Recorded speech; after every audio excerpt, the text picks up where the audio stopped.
Greetings! Day 2, vlog number 2, and the question is whether or not to salvage the chair or to turf the chair. So today we're going to look at a chair. As you can see, it's here in front of me. I'm basically having a look at the fact that this is an old chair. It's wobbly, it needs a bit of TLC, the legs aren't even straight, and just try and put it all back together, see if we can restore it. First, just cut a few pieces of wood, measure it out, cut to length, to see if we can fit it around the chair. The idea is to create like a frame, and once the frame is there, then it will create the support. It'll bring everything back into line, and once that is all sanded and done, it should be able to hold. So initial thoughts, as I have a look at it, it doesn't look very good. What it has done is it has created the supports that it needed. So it doesn't wobble anymore. It's a solid chair. So by doing that, it has definitely increased the stability of the chair. The problem is it doesn't look very nice. So bring out the sander.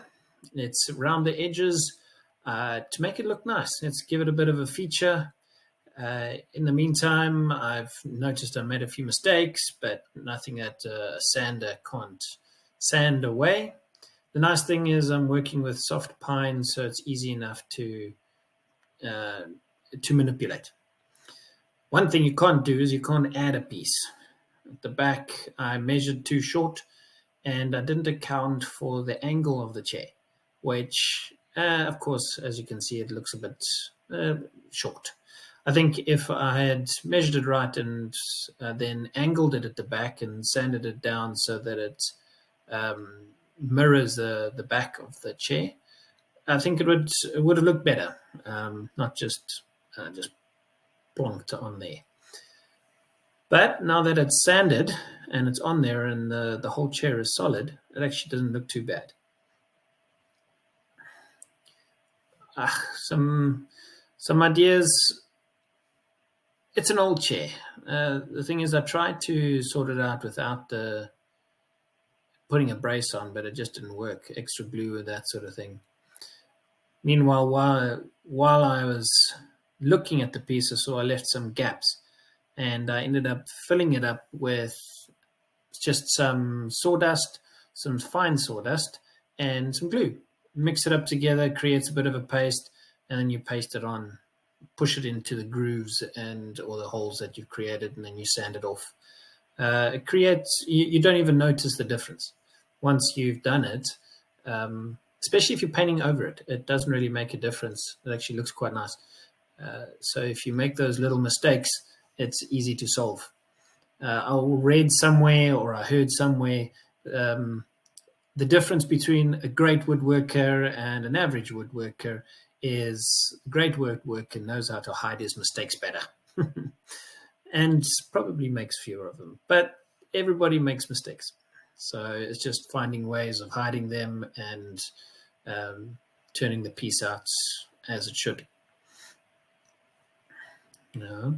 So, yeah, it was a nice project. I got into it. A lot of it is just learning at the moment. I've never done any studying for woodwork.